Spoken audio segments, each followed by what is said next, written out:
how to fix Instagram story upload easily and fast. Hello guys, so all what you have to do is go to the settings on your phone right here, and then all what you have to do is scroll down until you find this apps option. Now go to apps again. Now right here you will find the apps that you have on your phone. Just scroll down until you find Instagram and click on it.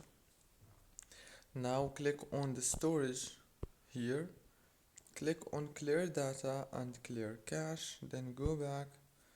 Now all what you have to do is simple.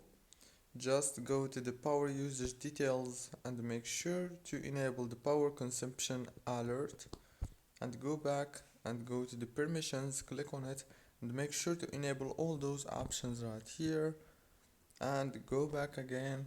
Now all what you have to do is restart your phone and reopen Instagram and the problem must be solved. Don't forget to like, subscribe. Thank you for watching.